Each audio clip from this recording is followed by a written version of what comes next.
Hi, everyone. Hello and welcome to the NODA business meeting. I'm very excited that you're all here this afternoon. We'll go ahead and get started. As I just mentioned, we are recording this for those who are not able to make it with us today. As a nonprofit association, it is our duty to hold a business meeting each year to share the state of the association. I have the executive committee with me today who will be sharing with you various accomplishments that we've achieved over the past year. We would prefer that you hold your questions until the end. However, if you do have some questions, please feel free to put it in the chat and we will do our best to answer them as we're going through the presentation. Executive committee members will introduce themselves as they are talking about the accomplishments in the various areas that they are talking to you about today. So with that, I'm going to go ahead and turn it over to Katie. Hi all, just to echo what Joyce had said, my name is Katie Murray. I'm the current NODA president, and thank you all for giving of your time this afternoon to hear more about the state of the association and kind of our overview of where this year has led us. I do want to put in front of you just the overview of NODA leadership. Many of you I see who is on this call very well know this. And so we have the executive committee, which is 5 members. And so that's the president, the past president, and the president-elect. The treasurer and the equity and inclusion officer. And as part of the executive committee, that is the executive director as well. We do have then the board of directors, which is a 12 general board members. And the executive director is an ex officio member of the board of directors as well. And the executive committee is part of the board of directors. And then we have the association staff, which is led by Joyce as the executive director, the associate director of operations and membership, our director of education. So Chris is our associate director for operations and membership.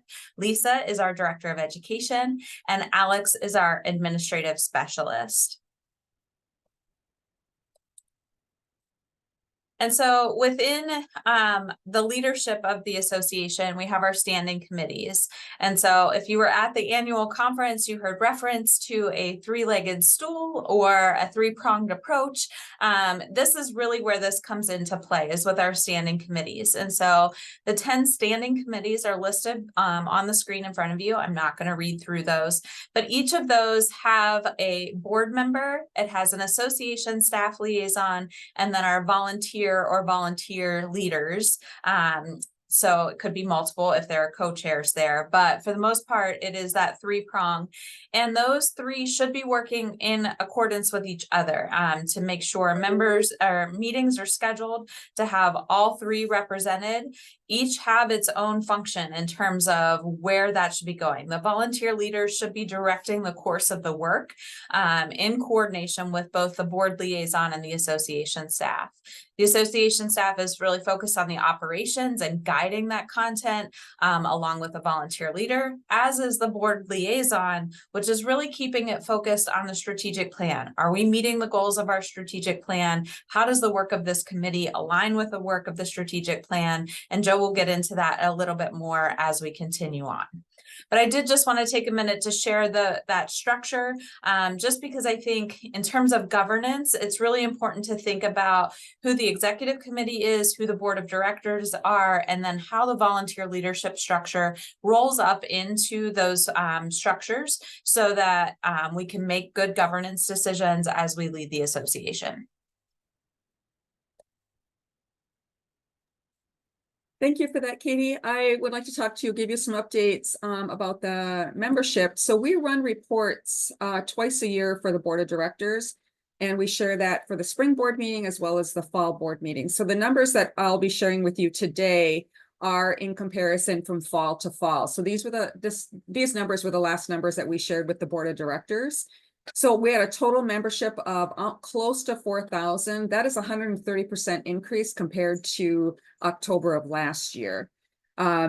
We have 283 institutional memberships. If you remember, our institutional membership model just rolled out a year ago in June. So this is very new to us. And these are the first numbers that we're able to report to the board on what our institutional memberships numbers look like. So the total membership again has almost doubled since last October. There are 68 new institutions that renewed with the association. And we have who renewed, excuse me, they renewed, 68 renewed, and we have 49 new institutions that joined us. So very exciting about that. So we are seeing an increase in our professional membership as well as our graduate student membership as well. We do have some work to do with our associate members because those numbers are down just a little bit. And that is to expect it as everyone is recovering from the pandemic. I also just wanted to share with you, give you a little bit of a breakdown as it relates to where do our members fall in the field of orientation, transition, and retention. So no surprise, the majority of our membership are concentrated in orientation with 32%. And then right behind that is there's a really good blend, 29%. Blend meaning working in orientation, transition, retention, specifically within their title or within their role. And then retention is pretty high at 21% and transitions coming in at 19%. So a very robust membership model that we're having. We would like to see more increase in our transition and retention area. And that is actually a strategic priority that Joe will mention as well as we get closer to that. So this will be a really good benchmark for us to monitor as we're implementing our strategic priorities over the next year. With that, I'm going to turn it over to Evan. Good afternoon, all. For those of you who I may not know, Evan Razor, he, him, I am the treasurer for the NODA Association, and my day job is the executive director for new student programs at the University of Oklahoma. So I wanted to talk just briefly about kind of where we ended up with our fiscal year ending in June 30th of 2023. So for those who don't know, our fiscal year is July 1 to June 30. And on the screen, you can see what our total revenue and total expenses were. A couple of pieces that I would like to highlight is that we did bring in more revenue than we originally projected by over $100,000, which is incredible. A third of that was in event revenue, a third in services, and then a third of that was also in our hotel rebates. Something else that is important to note is that we did spend about $12,000 less than what was projected, which was within 1% of the budget. Ultimately, we did end the year with about a $63,000 short of break even. Nearly 19,000 of that was in our one-time technology costs. So as we've seen over the last many months, that is as a result of our new AMS system and our new website. So those were some investments that were approved by the board. And then there was also a deficit of $44,000 in annual costs. What is important to note with this, while we were running a deficit, is that our projected deficit was significantly higher. And so there was significant savings from the original approved budget from last year. And then a couple other quick notes for this fiscal year.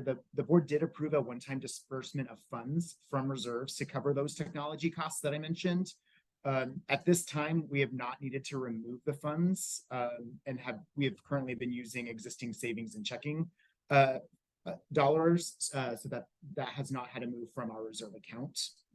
And then lastly, in terms of equity, our total equity did increase by 5% in our investment accounts. And so that's $63,000 from those investment returns. None of that is realized. It continues to live in our investment accounts, but is nice to know that that money is working for us.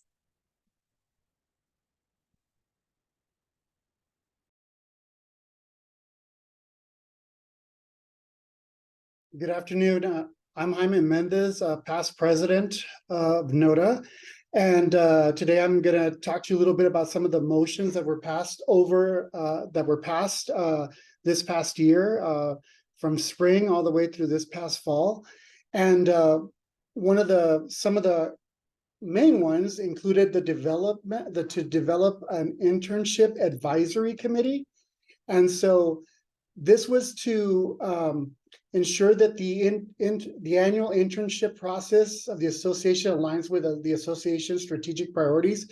And it was important, after hearing our members talk about, concerns and different things going on with the internship process, that we want to make sure that we put together a good plan that included some representation from the membership to be able to look at the process and ensure that it was equitable, that it was meeting all the objectives, connected to NODA, and that it was something that would get input from membership, but also be something that was going to be successful moving forward, and to ensure that the internship process is one that continues to be a very strong one for our association. We also restructured several of our standing committees, again, in alignment with our strategic priorities, which you'll hear more about down the line of this presentation. Some of that restructured, including merging our annual conference advisory with educational initiatives committees. And the importance there is to ensure that our annual conferences were in alignment with the objectives that, again, NODA is setting forth to ensure that all our membership is benefiting from what we have to offer at annual conferences, that our strategic priorities are also in line with the different sessions that we're asking our members to go, and that we have individuals that are ensuring that we are looking at everything thoroughly and ensuring the best overall process for our annual conference. We also looked at merging the research and editorial board committees and renamed them scholarly practices and resources. And that is, again, to ensure that our educational agenda continues to grow, that we have space available for our membership to be able to learn and to share and continue learning from the different educational initiatives and research that is out there for our membership, because we have a lot. And so we want to ensure that we have that in line with, again, our strategic priorities. And lastly, we wanted to merge nominations with leadership development, because, again, we have a leadership development committee that doing great work in working and bringing individuals that are interested in being part of the leadership pipeline, to be able to get as much information from NODA as possible. But also we wanted to get the group that was formerly known as nominations and elections to work in conjunction with leadership development, because it was important for those two groups to work together to do enough outreach, to members from all over, our areas, to take on some of these volunteer leadership roles that we have elections with every year. So it was important to bring those two groups together, not have separate, and to be able to count on each of those charges for the individual groups, to merge them together so that they could be successful moving forward. The other motion that passed over in the spring was a two-tiered application, a single application motion. And this is one that we had an ad hoc committee come together to ensure that the application process was not a barrier for individuals that wanted to participate in NODA. So the ad hoc committee worked over a year to ensure that we looked at the applications to make sure that everything was available to anyone that wanted to be part of our leadership, to wanted to run for a board position, to wanted to run for an executive position, for a regional position, that we had the application set up in a way that it wasn't going to be a challenge to get the requirements, and to ensure that it's an equitable process. So that two-tiered application actually ended up being very successful this past year. We just came off of elections that closed a couple of days ago, and we had 19 applications that were submitted for these positions, and that was really something that was amazing to see, the diversity in those applicants, that we got them from first timers applying for this type of leadership position to some of our older more seasoned members. And so it was great to get that, and looking forward for the announcement to come out in a couple of days of who our new elected leadership is for the upcoming year.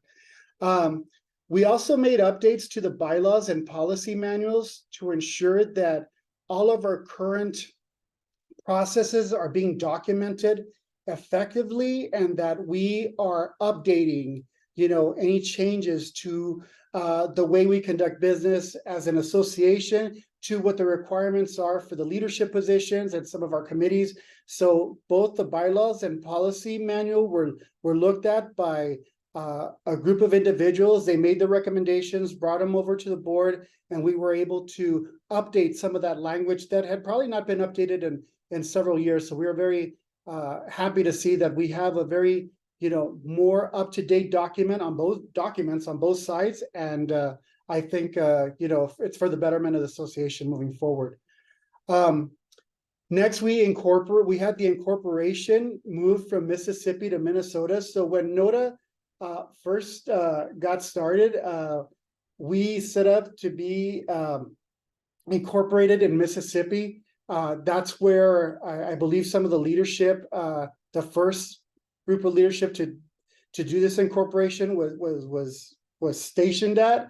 And but now that we're in Minnesota, we wanted to ensure that everything that is connected to the incorporation is current with our home office, which is at the University of Minnesota. And so there was really no impact to our business processes or anything with the way that NODA is identified. And so that was something that had to be done, and it got done at this year's one of this year's board meetings. And then we ended up also dissolving the Global Initiatives Committee, and that was to reallocate essential elements of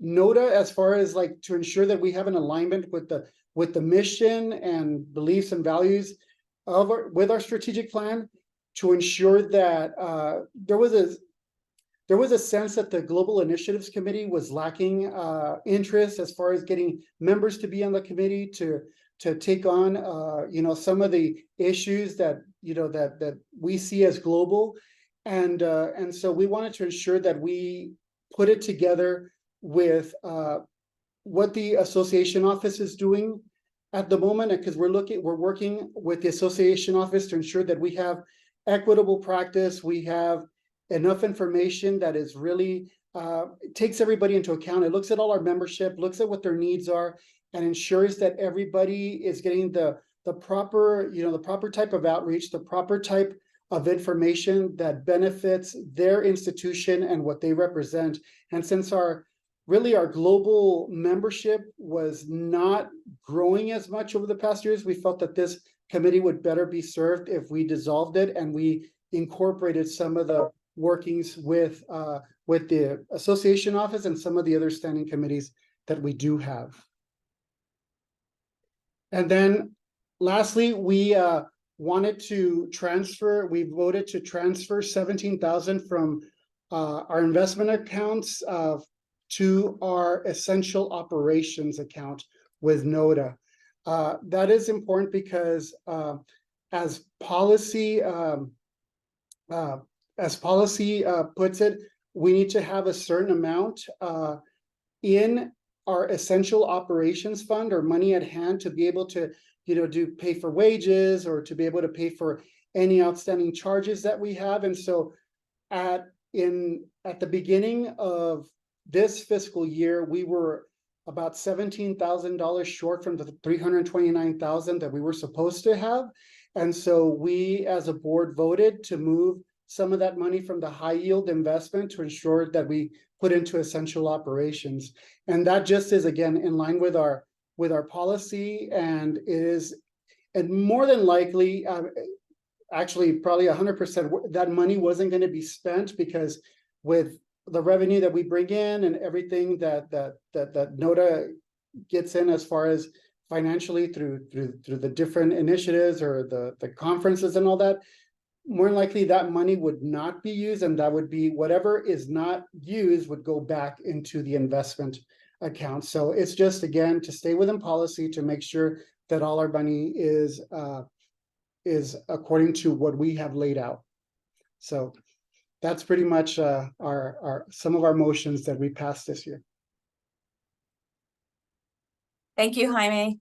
The other piece that we wanted to update everyone on is where things stand with the ad hoc committees that were formed as a result of the fall 22 board motions around NODA communities and spring learning initiatives. So I'll start with what we're calling spring conferences now. So moving away from the regional conference language, but still continuing in the existing structure. I will say that until we are done with that. So we are in the existing structure until we are no longer.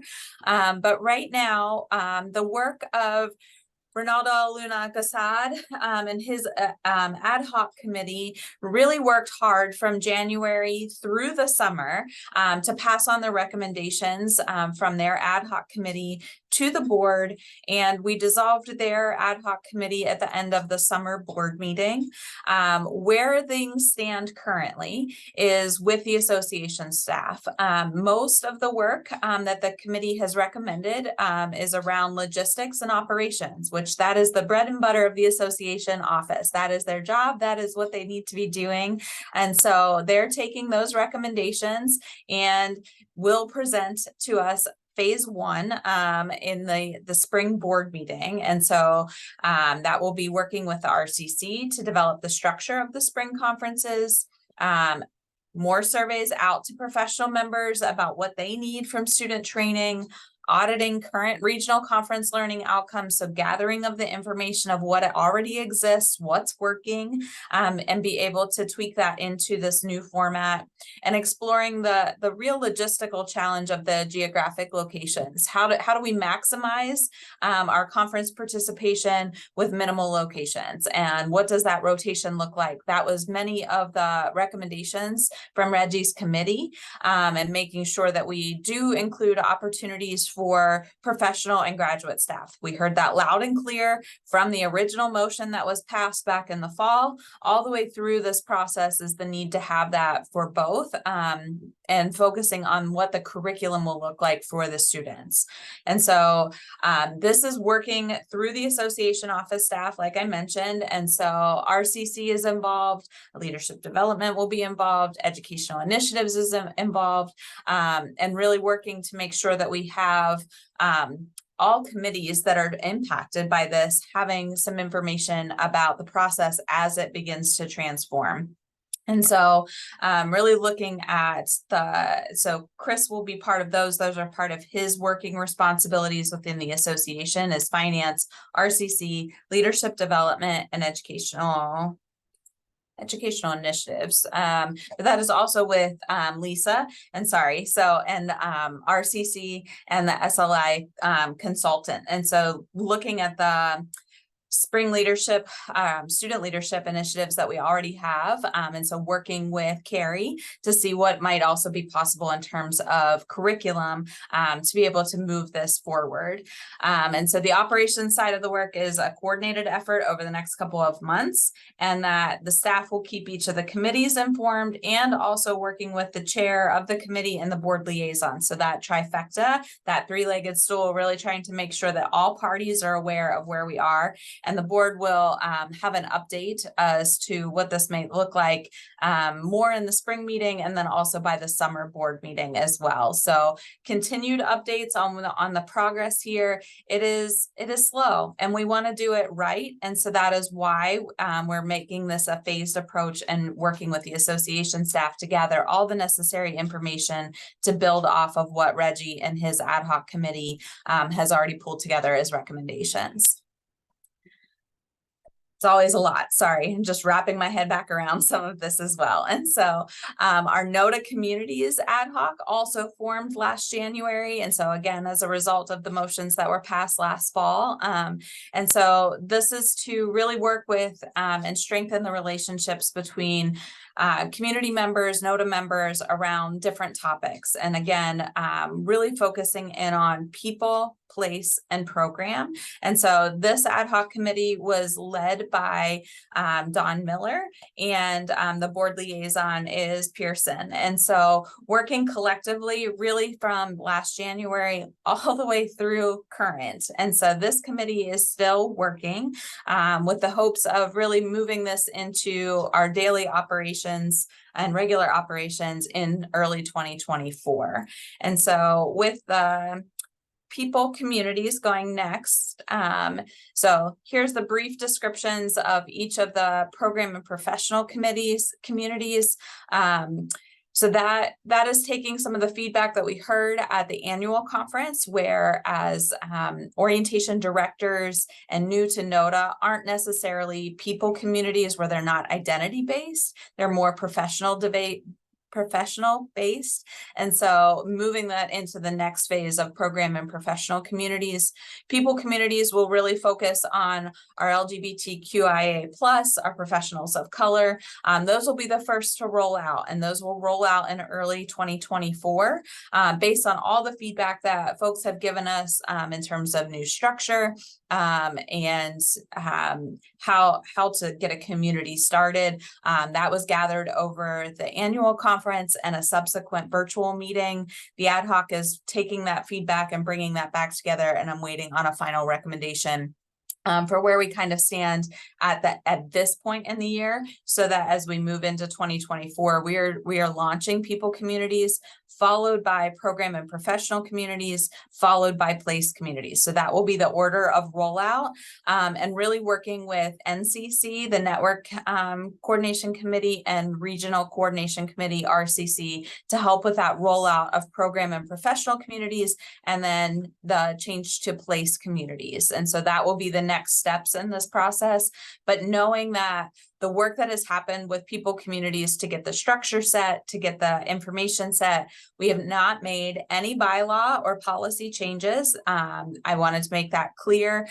Those will be coming in 2024. That will be reflective of the changes that have been made. Again, making sure that we do this right and that all of our documentation is in accordance with this transition. And so that will be a staggered approach to how that all gets rolled out. But again, people communities will roll out first in 2024, followed probably pretty quickly by program and professional communities, given that they're similar, and probably with more of a delay for place communities as we're still sorting that out and in alignment with spring conferences. And so as we get more information on those spring conferences and how those will take shape and where those will take shape, if that impacts how communities take place, or if it doesn't, that is information that is worth gathering and looking at how we make this change and make it right for the association.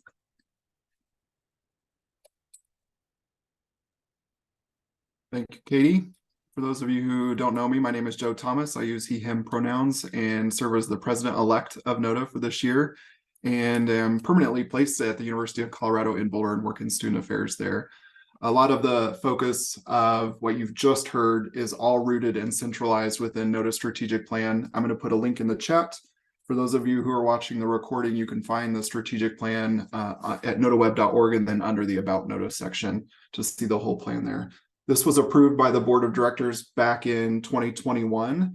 And under Katie's leadership this year, we've really focused on how do we attack this really lofty strategic plan, break it down, and then provide basically the results to you all here in several different ways of the progress that we're making toward each of these themes.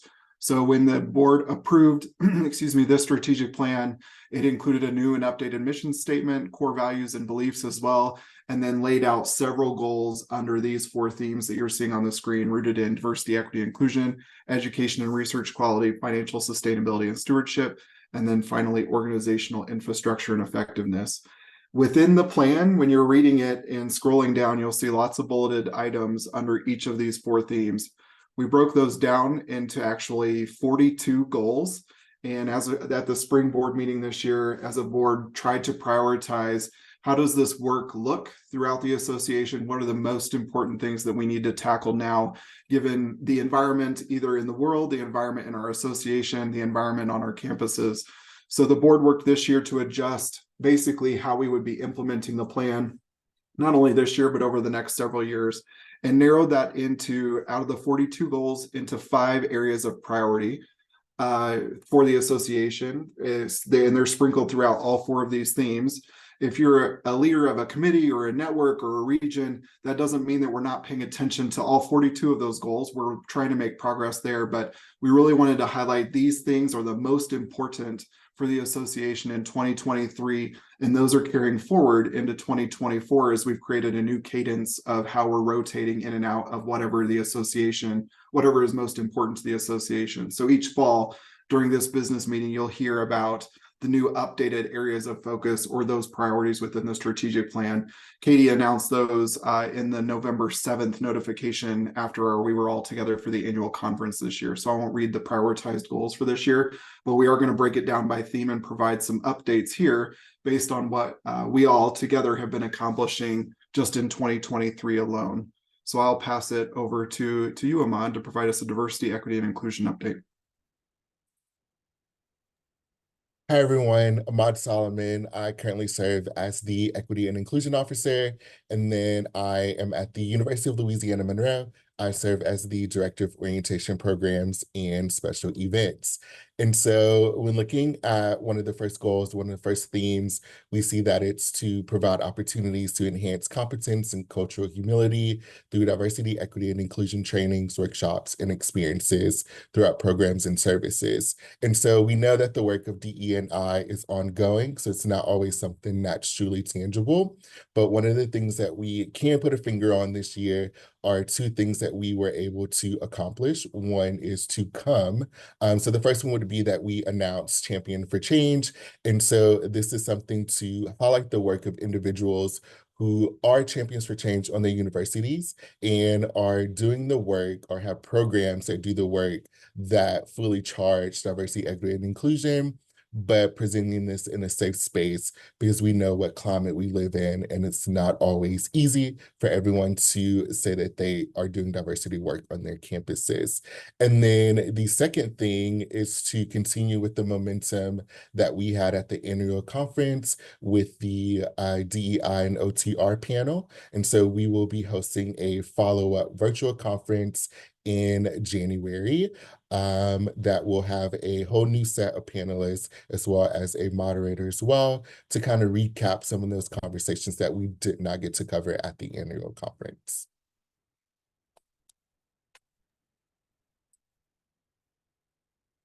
And then I'm going to pass it right along. And so the next goal is around education and research quality. And so the goal itself is to increase the membership base whose primary functions are transition and retention focused. Joyce spoke to that earlier when we saw the membership breakdown. And so really looking at our educational partnerships and who are we associated with association-wise to help us reach these goals. And so we have 2 strong educational partnerships with AHEP, the Parent and Families, Family Engagement and Higher Education, and ACPA. And so those are 2 strong partnerships where we have the opportunity to present and connect with folks and be able to work together with our members, knowing that there's overlap between the associations. Another way that we have continued to build that the connection between these educational opportunities is through different association conferences. And so we had a presence at NASPA this year with a reception, being able to connect with our members during that time and exploring further connections in terms of educational sessions and being able to connect with members that, again, have an orientation, transition, and retention focus in those broader student affairs conferences. For the first time ever, we went to ACRO, which is the American Association for College Registrars and Admissions Officers. And so Joe and Joyce presented at that conference, again, trying to expand the scope. We know that OTR really hits broader than just our orientation folks. And so how do we reach out to those folks who are doing the work that may be housed in an admissions office and be able to connect with folks who see that transition connection and retention connection broader. Similarly, we have the partnership with FYE and the National Resource Center. And so we presented, Joyce and I presented at that conference back in February, again, sharing information about NODA, making the connection more apparent to folks that are attending those conferences who may not be as familiar with NODA, and did the same also with the Transfer Institute this year. And then the second goal here is developing a set of guiding principles for educational programming structures throughout regions and networks. And so the Educational Initiatives Committee is underway with some program review and looking at the incorporation of core competencies. How are we sharing core competencies? Is that content being shared out with our members? Getting folks to participate in those core competencies courses, of which one is available to you now. So if you're interested, go for it. But just know that those are ways that we're starting to really enhance the educational and research quality as we move into focusing on each of these goals. And so, Evan, financial sustainability and stewardship. Thanks, Katie. So wanted to talk about two of the main goals that we are looking at in terms of our association's financial stability and stewardship. One of those is around aligning our pricing for programs and services, as well as creating transparency to membership regarding these pricing decisions. And then the other is to develop a pricing strategy for all programs and services that continue to be consistent with our guiding principles and strategic priorities. And so a couple of the things that we have been engaged with so far, one of the large ones was conducting a benchmark with CHIMA, and that is an organization that is an umbrella for many other nonprofit organizations. And so really looking at how other nonprofits not only price their structures, but also how they build that into their budgets and their budget making decisions as a whole.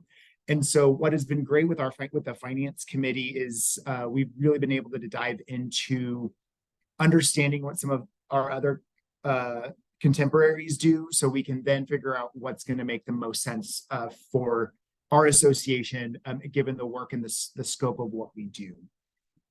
The other thing that we are really looking at in terms of our guiding, in terms of these goals, is looking at a membership growth pricing plan. As Joyce mentioned, in our membership pieces, we are seeing growth there. But we know with our institutional membership, that being one of the primary ways where we do bring in money. And so looking at how do we make sure that those fees in our membership goals are in alignment and are reasonable. And with that, if we can get these pricing strategies correct, I think one of our biggest goals is to also ensure that we aren't nickel and diming for every little thing that our association offers, and that we want our membership to provide a lot of value to all of our members. And so making sure that, again, those the services that we do offer are in alignment. Something that I did mention earlier, and lastly, in alignment with these pieces that we are looking at, is that we did have a deficit in our expenses this year, and that certainly was planned. That was not a surprise, and actually quite the opposite. We were able to, the association office was able to have that deficit be much smaller than in years past, or than what was projected. But with these goals, is what we are looking at is how we can continue to move towards a balanced budget in the coming years, in order to ensure that NODA remains financially stable, and that we can, again, continue to offer all of the amazing programs and services for the association.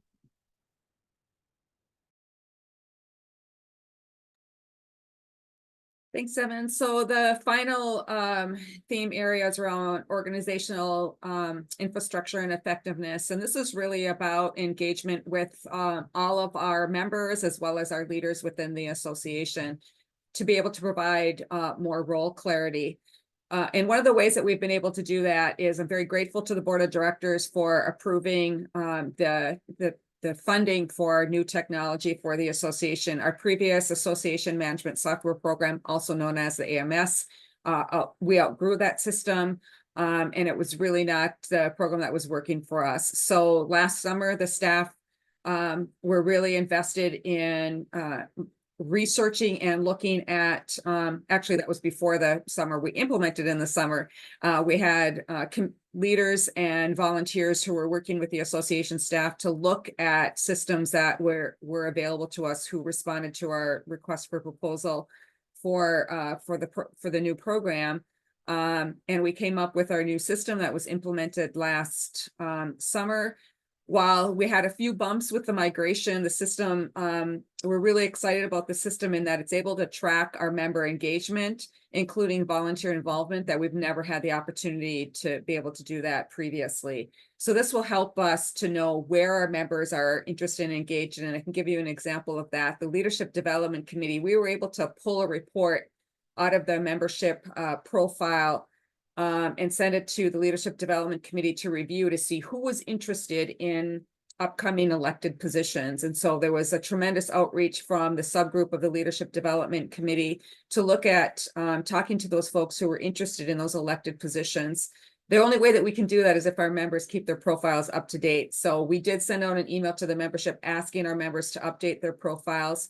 And we continue to send that and share that with the Leadership Development Committee. Alex is doing a great job of managing that process and running reports for us at the beginning of every month, and so that our Leadership Development Committee has access to that information continuously. So it's because it's not just elected positions, it's any involvement that our members that are interested in getting involved, that we will have tremendous response to be able to do that. And again, we never had the opportunity to do that previously unless we did it manually. Members will also now see more and more resources with the capability of the new NODA Connect as we roll out our communities. One of the things that we did is we incorporated a virtual training for our new leaders. That last year was the first time we did that. It's an online course through Canvas, through the University of Minnesota. We had the opportunity to use Canvas. So there's an online course that we utilize for our members to go through to help them understand the structure of the association, decision-making, and some role clarity. And we got some really great feedback from the volunteers who went through that course last year, some of which was incorporate some videos, because there's a lot of text here, and also specifics about their particular roles. So the staff, we are currently working on that rollout and adding those initiatives as part of the virtual training that we will roll out after the first of the year when new terms begin. So I'm really excited about that. And we held 2 virtual meetings for members and leaders to learn more about our new platform, and we'll continue to do that. Those were recorded and they are available as well, so we can always send those out to folks. We will continue to enhance those trainings, as I mentioned. And with the online course last summer, again, it was just really helpful to have that role clarity for our members. And the other thing that we will be doing with the new NODA Connect is making sure that we can provide a resource library for our leaders to make sure that they have access to the information that is any new changes that have been made to policy that the board of directors might have incorporated from a board meeting. We will make sure that our volunteers throughout the year have access to this new information as board policy changes. So I'm really grateful to the new AMS system as we continue to enhance and grow that system for our membership. With that, I'm going to open it up for questions, and I'm going to stop sharing so that we can see folks' faces to see if anybody has any questions.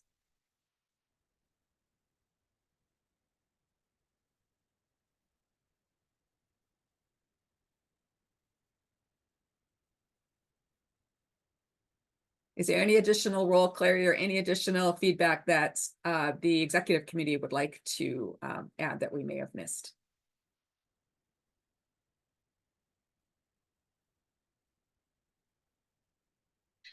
The one thing that I will share with our members is that we will be putting together an annual report that will incorporate a lot of this detail that we shared today, some additional context that we will be sending out after the first of the year. So please watch for that annual report that is everything that we accomplished over this last year, and that is coming from Katie and I. So as the sitting, Katie as the sitting president, so look forward to sending that annual report to you. If there are no more questions, if there are no questions, we'll go ahead and let you go. And thank you very much for joining us today. Happy holidays, everyone. Thank you all.